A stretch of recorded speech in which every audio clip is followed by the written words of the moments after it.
इस पत्रकार वार्ता में स्वागत है। यूँ तो बहुत ही महत्वपूर्ण विषय इस समय देश के समक्ष हैं और ये सरकार है कि आपको अपने कारनामों से रोज चौंकाती है। इस समय हम आपके सामने एक महत्वपूर्ण विषय के साथ उपस्थित हुए हैं। इसके बाद 3:30 बजे आपको ज्ञात है कि सरकार ने पवन हंस को औने पौने दामों पर बेच दिया है। उस संबंध में कई चौंकाने वाले तथ्य हमारे समक्ष आए हैं। इस पर हम एक पत्रकार वार्ता करेंगे 3:30 बजे। प्रोफेसर गौरव वल्लभ होंगे। इस समय मैं स्वागत करता हूं अलका लांबा जी का। वो आपको सिलेंडर की जो कीमतें बढ़ी हैं उसके ऊपर अपना वक्तव्य देंगे। अलका जी। आप सभी पत्रकार साथियों को मेरा नमस्कार। आज 1 मई अंतर्राष्ट्रीय मजदूर दिवस के तौर पर मनाया जा रहा है। मैं भारत देश के हर उस श्रमिक मजदूर भाई बहनों को शुभकामनाएं देना चाहती हूँ। और आज ही के दिन 1 मई को बढ़ती महंगाई, पूछना चाहते हैं बढ़ती महंगाई मोदी सरकार का उपहार या वार? ये है क्या? ये मोदी सरकार का उपहार है या वार है? 1 मार्च 2022 को कमर्शियल गैस सिलेंडर 19 किलोग्राम की कीमत 105 रुपये बढ़ाई गई। 1 मार्च 2022 को 105 रुपये। 1 अप्रैल 2022 को 250 रुपये 250 रुपये बढ़ाया गया। और आज 1 मई को कमर्शियल एलपीजी गैस सिलेंडर की कीमत को 102 रुपये 50 रुपये बढ़ा दिया गया। 8 महीने 50 पैसे बढ़ा दिया गया। 8 महीने में अगर आप देखेंगे एलपीजी कमर्शियल गैस सिलेंडर की कीमत को मात्र 8 महीनों में 618 रुपये 50 पैसे बढ़ा दिया गया है। ये 1 अक्टूबर से 1 मई के बीच में सीधा ये महंगाई का वार उस आम और गरीब जनता पर है। देश के प्रधानमंत्री कहते थे जब देश में डॉक्टर मनमोहन सिंह जी की सरकार थी कि हम महंगाई का मां नहीं बोलते हैं। आज आपने उसी महंगाई के मां को मां से मोदी, मां से मार बनाकर लगातार कर रहे हैं गरीब मजदूर जनता पर एक के बाद एक वार। आज चिंता इसलिए और अधिक हो जाती है जब centre for monitoring Indian economy का सर्वे फिर चौंकाने वाले आंकड़े अपने सर्वे के माध्यम से पेश करता है और बताता है कि देश के अंदर 2.1 करोड़ के करीब नौकरियां घटी हैं। 45 करोड़ लोगों ने जो बेरोजगार थे, रोजगार की तलाश में थे, उन 45 करोड़ लोगों ने रोजगार खोजना बंद कर दिया क्योंकि वो हताश और निराश होकर अब बैठ गया है। सबसे ज्यादा वार महिलाओं पर है बेरोजगारी का। मात्र 9% इस देश की कुल महिलाओं की आबादी में 9% महिलाओं के पास ही अब रोजगार बचा है। 45 साल के रिकॉर्ड इस बेरोजगारी ने आप ही और हमारे सामने तोड़े। इस बेरोजगारी में लगातार महंगाई की मार, लोग एक और एक परेशानी से जूझ रहे हैं। उम्मीद की जाती है कि मोदी सरकार गंभीरता दिखाएगी। अपना लालच जो उगाही की जा रही है गरीब मजदूर की जेब से, जो चंद सिक्के बच गए हैं क्योंकि बेरोजगार है, अब उसकी जेब में उतना पैसा नहीं है जितना पूंजीपति मित्रों की, मोदी जी के पूंजीपति मित्रों की जेब में पैसा है। लेकिन वो जो चंद सिक्के उस गरीब मजदूर की जेब में बच गए हैं, उसका भी जेब में वो डाका डालकर उसे छीन लेना चाहते हैं। देश भर में आपदा से गुजर रहा है देश। ये मानव निर्मित आपदा है।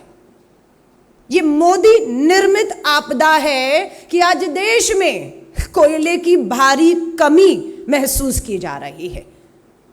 आज देश भर में 1 मई का महीना, गर्मी का महीना, लू और तप के बीच में लोगों को जो है बिजली की कटौती का सामना करना पड़ रहा है।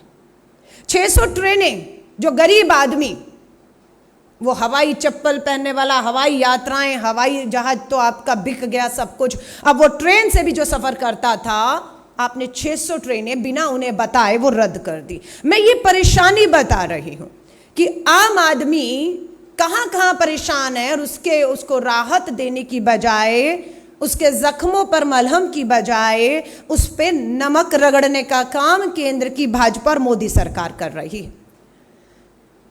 Centre for monitoring Indian economy का सर्वे यह भी कहता है कि देश में आज 1 मई हम लोग अंतर्राष्ट्रीय मजदूर दिवस मना रहे हैं। ऐसे समय पर 40% जो कामगार थे 2017 में, वो 22 में आकर वो कामगारों की संख्या देश में मात्र 40% रह गई है। यानी कि 2017 से 22 में देखेंगे तो 6% कामगारों के उसमें भी जो है वो गिरावट आई है। मैं वापस आ रही हूं, पेट्रोल डीजल के दाम कम होने का नाम नहीं ले रहे हैं। दोहराऊंगी, दोहराना जरूरी है।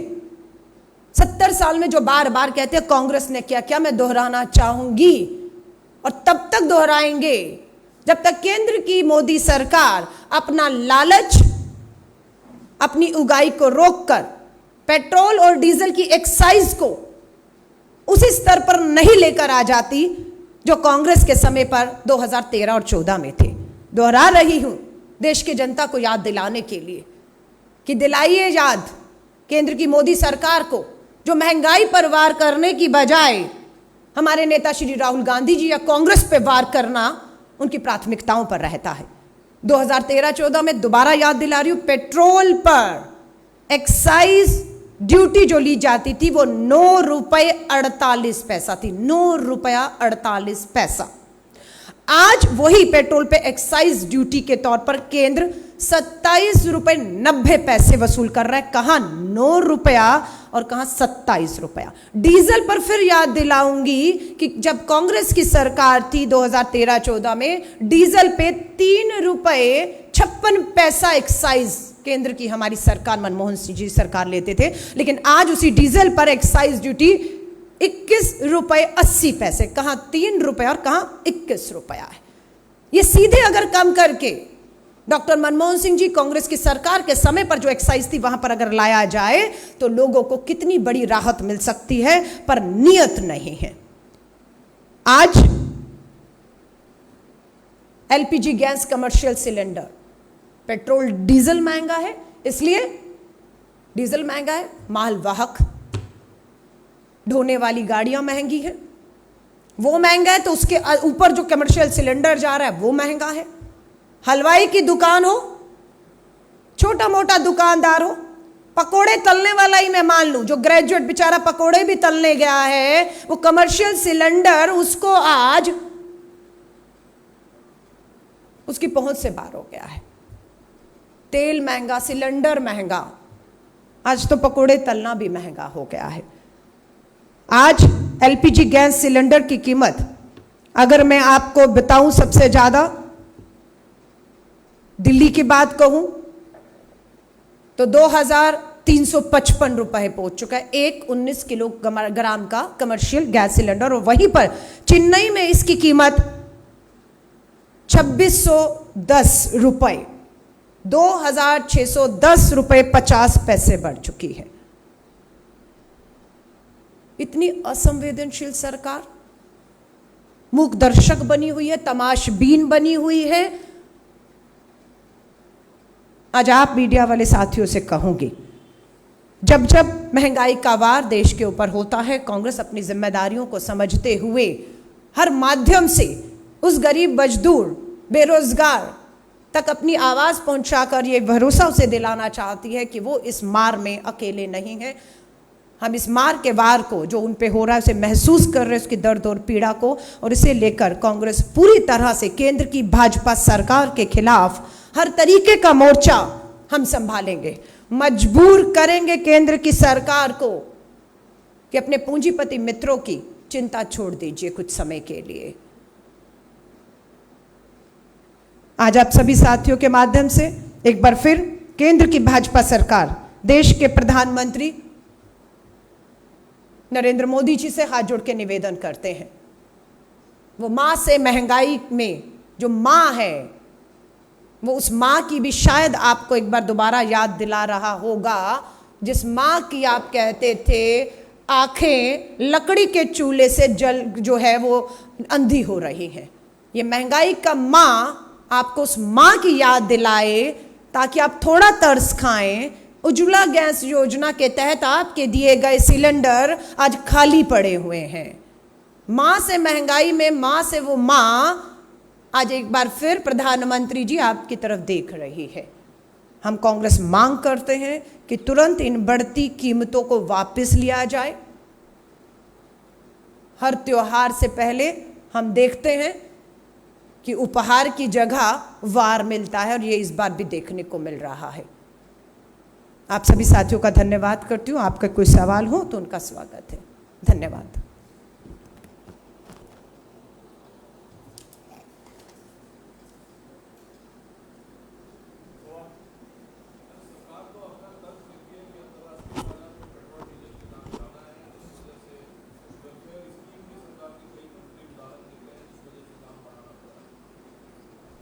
देखिए, आप पत्रकार साथी हैं, पुरानी पत्रकारिता कर रहे हैं। कांग्रेस के समय में भी आपने कांग्रेस की सरकारों को, महंगाई को, अंतर्राष्ट्रीय बाजार की कीमतों को कवर किया है। आप इस सच्चाई को भली भांति जानते हैं कि आज अंतर्राष्ट्रीय बाजार की कीमतें कहाँ हैं। उस समय देश में एक्साइज पेट्रोल डीजल पे क्या थी, अभी आपको बताया है। आज क्या है? 27 लाख करोड़ रुपया इस सरकार ने पिछले 8 सालों में उगाया है। लगाया कहाँ है? सब कुछ बेच डाला आपने। देश की सारी संपत्तियां आपने बेच डाली है। महंगाई चरम पर है, युवा बेरोजगार है। कम से कम कांग्रेस के समय पर कितना था? मैं पूछना चाहती हूं, क्या कांग्रेस के शासन में कभी भी पेट्रोल 100 पार किया? हाँ या ना? जवाब है ना। क्या कांग्रेस की सरकार में कभी भी एलपीजी गैस का सिलेंडर उस गरीब मजदूर के लिए 1000 पार किया कभी भी? हाँ या ना? जवाब है ना। क्या बेरोजगारी दर आज जिस स्तर को छू रही है, क्या कांग्रेस की सरकार के दौरान इतनी बेरोजगारी दर थी? हाँ या ना? जवाब था ना।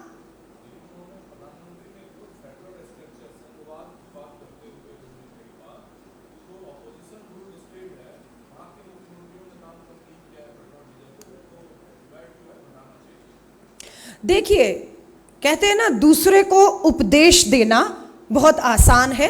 जरूरत है देश के प्रधानमंत्री जी, आप अपने और अपने राज्यों के मुख्यमंत्रियों को अपने गिरेबान में झांकने के लिए बोले, उदाहरण पेश करने के लिए बोलिए। आप एक्साइज कम करिए। आपके जो राज्य हैं, सबसे ज्यादा तो कहते हैं कांग्रेस तो मुक्त हो चुकी है, कांग्रेस खत्म हो चुकी है। फिर आप उम्मीद करते हैं कि 2 हमारी जो सरकारें छत्तीसगढ़, राजस्थान में, वो कुछ नहीं कर रही। इसलिए, और यहां तक सुनने को आया 1947 में देश के प्रथम प्रधानमंत्री पंडित जवाहरलाल नेहरू जी का लाल किले पर दिया गया भाषण आज की महंगाई के लिए जिम्मेदार है। ये कैसे तर्क दिए जा रहे हैं? साफ सी बात है, केंद्र की भाजपा सरकार, मोदी सरकार के पास इस महंगाई को कम करने की कोई नीति या नियत नहीं है। यही एक कारण है कि आज पूरा देश महंगाई के वार को एक के बाद एक झेल रहा है। वो हताश है, वो निराश है, वो घर में सदमे में बैठा हुआ है। और खास तौर से मैं कहूंगी, बेरोजगारी वो आग है जिसके साथ ना खेला जाए तो बेहतर होगा, क्योंकि ये बेरोजगारी की उस आग में महंगाई का तेल डालने की कोशिश कर रहे हैं। बेरोजगारी की आग में महंगाई का आप तेल पेट्रोल की तरह काम कर रहा है। युवा जो है वो निराशा में, अभी एक सेना का भर्ती की इंतजार में एक युवा ने सेना में जाना है, देश की सेवा करनी है, भर्ती के इंतजार में हताश होकर उसने गलत कदम उठा लिया। आज ये प्रधानमंत्री जी को कहूंगी इसकी गंभीरता को समझिए। ये वार महंगाई का आपको रोकना ही होगा, वरना देश में हालात जो बने उसके जिम्मेदार कोई और नहीं, केंद्र में बैठी भाजपा और मोदी सरकार है, जो इन एजेंडों से भटकाने के लिए आज मुद्दा महंगाई है, आज मुद्दा बेरोजगारी है, आज मुद्दा देश में मानव निर्मित आपदा है, जो मैं संकट आपके सामने बिजली, कोयले, सब चीजों का बता रही हूं। ऐसे समय पर मुद्दों से भटकाकर देश भर में जो सांप्रदायिक राजनीति का आप सहारा ले रहे हैं, अधिकतर चैनल और डिबेट्स में हम देख रहे हैं चर्चा इन मुद्दों पर नहीं, चर्चा उन मुद्दों पर हो रही है जो देश में शांति नहीं, आग भड़काने का काम करें। ये भी एक खतरनाक खेल इस देश में चल रहा है जो हम सब देख रहे हैं, लेकिन हम अपील करते हैं कि इस देश में अमन, चैन, प्यार और भाईचारा, एकता हम सबकी आपस में बनी रहे, इसकी अपील भी मैं करती हूँ। धन्यवाद। हाँ जी, हाँ जी।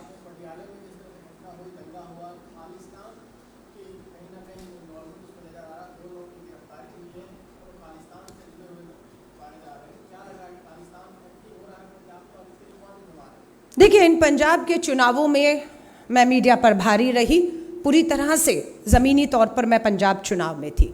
श्री राहुल गांधी जी ने जब पंजाब के चुनावों में पंजाब की जनता से अपील की थी कि पंजाब एक सेंसिटिव स्टेट है, पंजाब सरहद से जुड़ा हुआ राज्य है, पंजाब के इतिहास ने बहुत हिंसा और देखी और कुर्बानियाँ दी हैं, हम इसे हल्के में नहीं ले सकते हैं।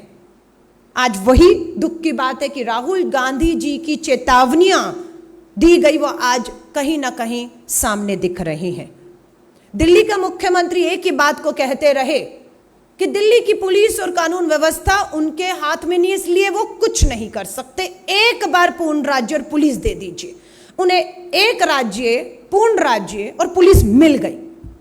उस पूर्ण राज्य और पुलिस का इस्तेमाल दिल्ली के मुख्यमंत्री यहां से बैठकर अपने पुराने राजनीतिक सहयोगी और राजनीतिक विरोधियों के खिलाफ कहीं उत्तर प्रदेश के गाजियाबाद और कहीं दिल्ली में आपको दिखेंगे। आज पूरी तरह से कानून व्यवस्था वहां पर चरमरा रही है। पंजाब के अंदर खालिस्तानी समर्थक वहां थे, वहां हैं, ये सब जानते हैं, चाहे केंद्र में बैठी खुफिया एजेंसीज हो और चाहे पंजाब में बैठी पुलिस हो, सब जानते हैं। और ये बात जिनकी सरकार है आम आदमी पार्टी की, वो भी जानते हैं। उन्हें मालूम था आपको कतई थोड़ी सी भी कोताही पंजाब में महंगी पड़ेगी। दुख की चिंता की बात है, दिल्ली के जहांगीरपुरी में जो कुछ भी हुआ, दिल्ली के मुख्यमंत्री ने कह दिया पुलिस कानून व्यवस्था हमारे पास नहीं है, वहां जो हो रहा है बुलडोजर राजनीति, उसके आगे वो नहीं आएंगे। और ये कह के वो बेंगलोर और शिमला में राजनीतिक रैली करते हैं। लेकिन आज पूछना चाहते हैं पटियाला के लिए दिल्ली के मुख्यमंत्री अरविंद केजरीवाल जी, आपका एक शांति की अपील का ट्वीट ना आना कहीं ना कहीं आपके उस डर को दिखाता है कि अगर आपने पटियाला की हिंसा पर शांति का एक अपील का ट्वीट किया होता तो जिन खालिस्तानी आरोप लग रहे हैं, हम तो सवाल कर रहे हैं हाँ या ना, आरोप लगते हैं कि उन खालिस्तानी समर्थकों से आपने समर्थन चंदा लिया या नहीं लिया, शायद उससे लिया होगा। हम फिर शक में कह रहे हैं, कंफर्म आप ही को करना है केजरीवाल जी। हाँ ना का सवाल चुनाव में पूछा गया, आज भी पूछ रही हूं, एसआईटी के सामने पेश हुई, दोबारा पेश होंगी तो यही पूछूंगी कि आपने पटियाला में शांति की अपील क्यों नहीं की? क्योंकि आपको कहीं ना कहीं ये डर था कि आप अगर अपील करेंगे तो जो खालिस्तानी समर्थक आज कहीं ना कहीं बैठे हैं वो आपसे नाराज हो जाएंगे और उनकी नाराजगी दिल्ली के मुख्यमंत्री आपको महंगी पड़ सकती है। मुझे याद है 31 दिसंबर 2021-20 चुनावों में दिल्ली के मुख्यमंत्री, अब के जो मुख्यमंत्री पंजाब के, उनके साथ पटियाला की सड़कों पर शांति मार्च कर रहे थे। वो वीडियो तस्वीरें आज भी आपको मिल जाएंगे। 31 दिसंबर 2021 को अरविंद केजरीवाल जी भगवंत मान जी के साथ, कांग्रेस की सरकार थी, शांति थी पटियाला में, फिर भी आपने शांति मार्च किया, समझ नहीं आ रही थी उस समय। आज जब आपकी सरकार है, एक नहीं दो मुख्यमंत्री हैं, आज पटियाला पंजाब जल रहा है, आप शांति मार्च तो दूर, आप एक ट्वीट करने की हिम्मत नहीं दिखाते कि कहीं कहीं वो लोग जिनका समर्थन चंदा आपने लिया है वो आपसे नाराज ना हो जाएं। तो मुझे लगता है आग से खेलने का काम दोनों सरकारें कर रही हैं, क्योंकि पंजाब सरहद से जुड़ा मामला है। जहां तक सरहद से जुड़े की बात है केंद्र की जिम्मेदारी है, और सरहद के अगर भीतर की बात करें तो वहां की पंजाब की जो सरकार है, कानून व्यवस्था शांति बनी रहे, इसकी पूरी तरह से जिम्मेदारी उनकी बनती है। अपनी जवाबदेही से बिल्कुल दोनों भाग नहीं सकते, ना कांग्रेस उन्हें भागने देगी। धन्यवाद बहुत बहुत आपका। यप